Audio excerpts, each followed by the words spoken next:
হযরতে হাজেরা বলতে ইবলিস শয়তান মানুষরূপী এই শয়তানকে বলে, আমার সন্তান ইসমাইল তার বাবার সঙ্গে দাওয়াত খেতে গিয়েছে। কয় না, দাওয়াত খেতে যাই নাই মা, আপনার সন্তানকে কিন্তু জবাই করার জন্য নিয়ে গেছে মিনার দিকে। কে বলো কি? কয় হ্যাঁ। বাবা কোনোদিন নিরপরাধ সন্তানকে হত্যা করতে পারে এভাবে করে? আমার তো বুঝি আসে না।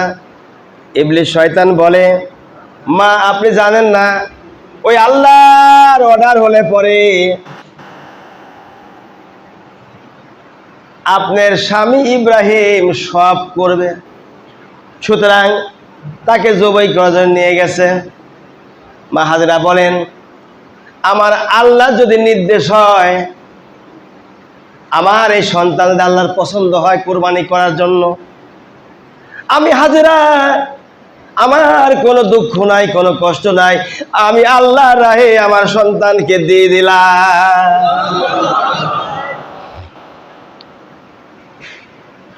শয়তান ওখানে চান্স পেল না। মা হাজেরা আবার বলেই ফেললো, বোধহয় তুমি শয়তান। কি?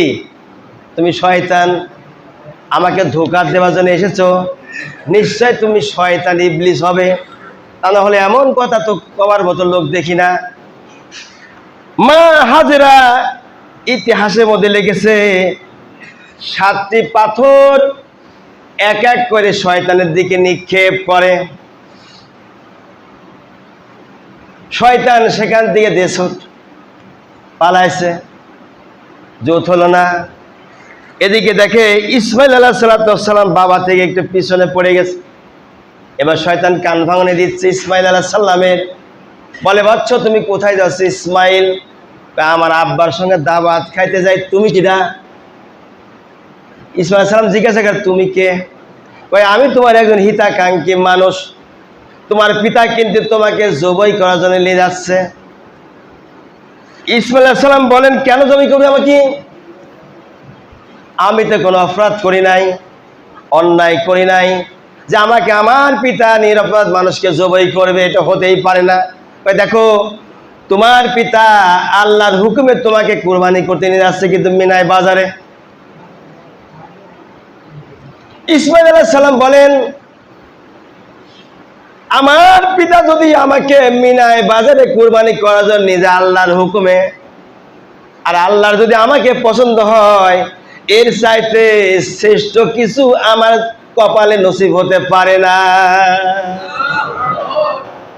সুতরাং তুমি বুঝতে শয়তান, অতএব আমার কাছ থেকে সোকান দূর হও, দূর হও। ছোট্ট বাচ্চা মানুষ পাথর তুললো, এক এক করে 7 পাথর। কয় পাথর? 7টি পাথর তুলল, শয়তানকে নিক্ষেপ করলো। মারাও 7টা, সন্তানেরও 7 পাথর। এই 7 পাথর নিক্ষেপ করার কারণে পরবর্তীকালে আল্লাহ রাব্বুল আলামিন সমস্ত হাইদেরকে শয়তানকে পাথর নিক্ষেপ করা বিধান করে দিয়েছে। কথা কি বুঝতেছেন ভাইরা আমার? সামনের দিকে যখন রওনা করে, তখন তিনি একটু দ্রুত গতিতে পিতার কাছ চলে যায়। পিতার কাছ যখন চলে গেল, পিতা এবার সন্তানকে নিয়ে গেল, কিন্তু সন্তানের মধ্যে একটা খটকা লাগা দিয়েছে জবাই করা, মনে আছে? ইবলিস শয়তান কে দিয়েছে? ইবলিস শয়তান। এই খটকা লাগা দেওয়ার কারণে পিতাকে জিজ্ঞাসা করছে, পিতা আমাকে কোথায় আপনি নিয়ে যাচ্ছেন? কুরআনের ভাষায় ইব্রাহিম আলাইহিস সালাম যে কথা বলেছিলেন, সে কথা আল্লাহ রাব্বুল আলামিন কোট করেছেন, ফালাম্মা বালাগা মাহুস সায়া ক্বালা ইয়া বুনাইয়া ইন্নী আরা ফিল মানামি ইন্নী আযবাহুকা ফানজুর মাল মাজা তারা।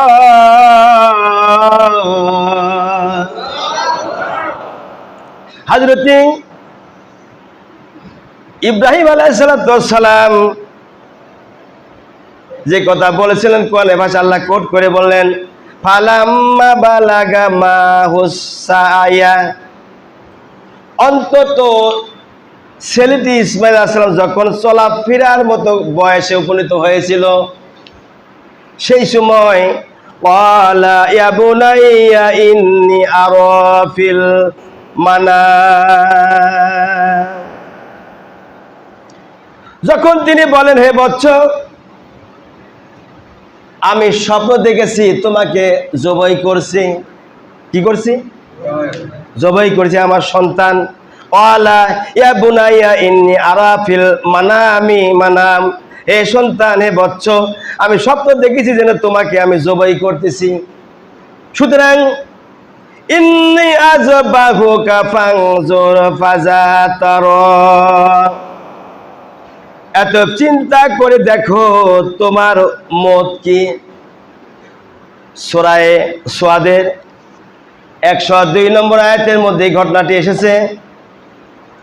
ইসমাইল আলাইহিসসালামকে বলে, বৎস, আমি পিতা স্বপ্ন দেখেছি তোমাকে জবাই করতে, তোমার অভিমতটা কি বলো?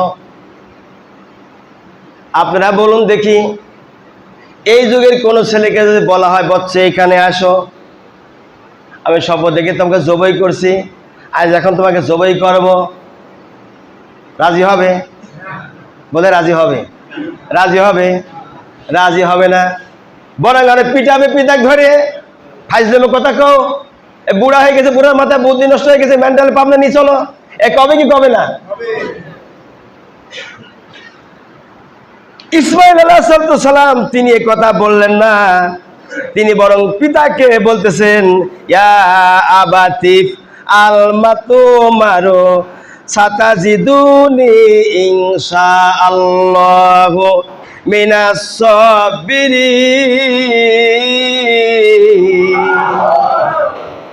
হযরত ইসমাইল আলাইহিস সালাম তখন তিনি তার পিতাকে ডেকে বলছে, আমার পিতা, হে আমার সদ্য পিতা, শুনুন, ইয়া আবাতি আল মাতুমারু সাতাজিদুনি, হে আমার পিতা, আপনি যা করতে অদিষ্ট হয়েছেন তাই করে ফেলুন।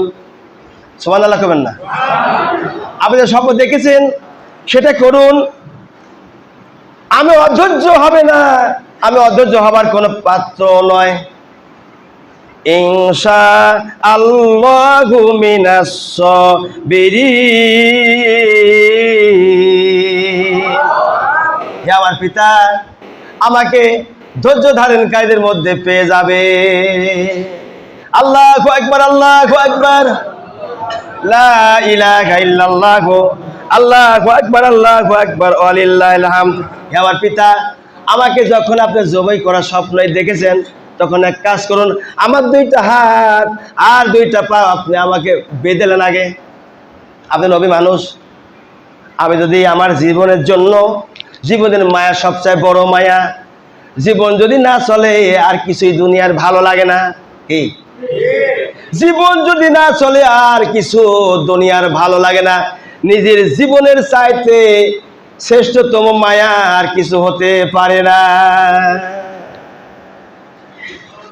এর ইসমাইল আলাইহিস সালাম বলেন, আমার পিতা, শক্ত করে হাত বেঁধে নিবেন, পা বেঁধে নিবেন। আর একটা শর্ত, আমি যেহেতু আপনার একমাত্র সন্তান, আমার আর কোনো ভাইও আমার নাই, আমি একমাত্র আপনার সন্তান, আমার দিকে আপনার মায়া হতে পারে, সুতরাং আমার চোখটা বেঁধে আমাকে উপর করে শোয়ায় দিবেন। কেননা আপনি দিনদার একজন আল্লাহর পয়গম্বর, আমি আপনার সন্তান, আমার দিকে চোখ পড়ে, সন্তানের মায়া সামলাতে পারবেন না, হয়তো আপনি কেঁদে ফেলবেন। সুতরাং আমার পিতা, আপনার চোখটা বেঁধে নেবেন যেন আমার চেহারার দিকে না আসে।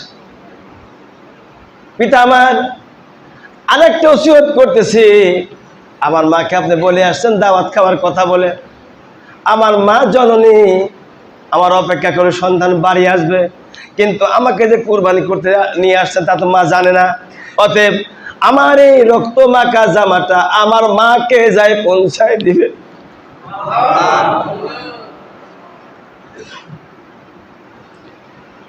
একথা বলি, পিতাকে যতই কথা বলে শিশু ওই ইসমাইল পিতার কলিজার মধ্যে তত আঘাত লাগে আর চোখের পানি ছেড়ে কাঁদতে।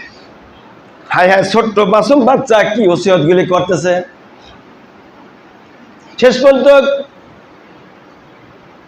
পিতা দুই হাত বাঁধলেন, পা বাঁধলেন, জামার ভিতরে লুকায়ে ছুরি রেখেছিলেন, ছুরিটা বের করলেন। হযরত ইসমাইল আলাইহিস সালামকে জবাহ করার জন্য তৈরি হলেন। ওদিকে আল্লাহর রহমতের ফেরেশতাগণ, হাজার হাজার ফেরেশতা আল্লাহর রহমতের দরজা খুলে অপেক্ষা করতেছে।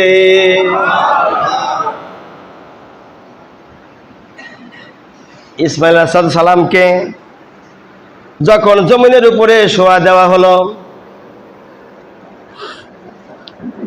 শোয়া দেওয়ার পর উপর করা হলো, ইব্রাহিম আলাইহিস সালাম এবারে ছুরি চালাইতেছে। ছুরি যখন চালায়, বিসমিল্লাহ আল্লাহু আকবার, গলা কাটে না। তাফসীরের মধ্যে লেখি আবার ছুরি চালায়, গলা কাটে না, এবার শক্ত করে ধরলো না, কাটছে না গলা। ফেরেশতারা আল্লাহ রাব্বুল আলামিনকে বলছেন, রব্বুল আলামিন ওই যে ইসমাইল কিন্তু জবাই হয়ে গেল। ইসমাইল যদি জবাই হয়ে যায়, আখিরে জামানার নবী মুহাম্মদুর রাসূলুল্লাহ সাল্লাল্লাহু আলাইহি ওয়াসাল্লাম এই দুনিয়ার বুকে আসতে পারবে না। কেননা হযরতে ইসমাইল আলাইহিস সালামের কপালে নূর চমকাচ্ছিল মুহাম্মদুর রাসূলুল্লাহ সাল্লাল্লাহু আলাইহি ওয়াসাল্লামের। আমার ভাইরা, হযরতে ইব্রাহিম আলাইহিস সালামের চোখের বাঁধনিটা খুললেন। চোখ যে বেঁধেছিল এভাবে করে চোখটার বাঁধন খুললেন। আমার ছুরি মনে হয় উল্টা দিক হয়ে গেছে, সোজা মনে হয় নাই, যার কারণে গলা কাটছে না। নলি ধারালো ছুরি, ধারালো অস্ত্র দিয়ে একবার শুধু টাচ করবো, সাথে সাথে গলা ইসমাইলের মতো 10টা দ্বিখণ্ড হয়ে যাবে। নবী মানুষ তো, শক্তি তো তার আলাদা। শুয়ে আছে এক নবী, জবাই করেছে আর এক নবী। হযরতে ইব্রাহিম আলাইহিস সালাম রাগ করে, পাথর ছিল পাশে, পাথরের উপরে আঘাত করলো ছুরি দিয়ে, পাথর দ্বিখণ্ড হয়ে গেল। ইব্রাহিম আলাইহিস সালাম বলেন, ছুরি রে তোর কি হলো? আমার ইসমাইলের গলা কেন কাটিস না? তোর কি হলো? তোর কি বাক শক্তি নষ্ট হয়ে গেছে? ছুরির দিকে জবান খুলিয়ে কথা বেরোচ্ছে মানুষের মতো করে।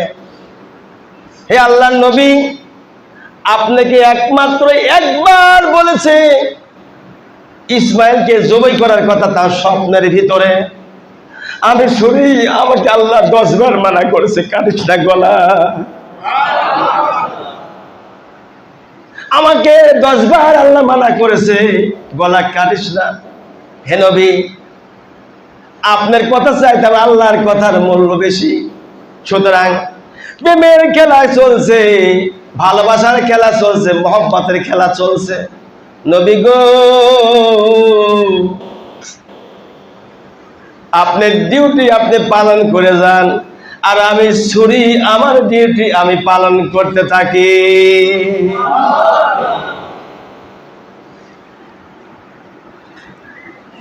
হযরত ইব্রাহিম আলাইহিস সালাম তিনি আবার সুন্দর করে ছুরিটা আবার তিনি গলায় ধরল। ধরার পরে আকাশের ফেরেশতারা কাঁদতেছে আর আফসোস করতেছে, আল্লাহ ওই যে ইব্রাহিম কিন্তু তার সন্তানকে জবাই এখন করে ফেলবে, আল্লাহ বাঁচার কোনো উপায় না, আল্লাহ মেহেরবানি করে তুমি তাকে রক্ষা করো। রক্ষা যদি না করো, আমার নবী মুহাম্মদ সাল্লাল্লাহু আলাইহি ওয়াসাল্লাম দুনিয়াতে আসতে পারবে না।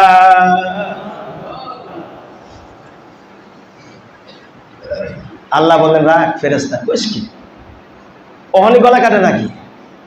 রে জিব্রাইল, যা যা যা জমিনে চলে যা, আমার বন্ধু আদম আলাইহিস সালাম তার সন্তান হাবিল আর কাবিল, হাবিলের সঙ্গে জন্ম নিয়েছিল লেইজা, কাবিলের সঙ্গে জন্ম নিয়েছিল আকলিমা।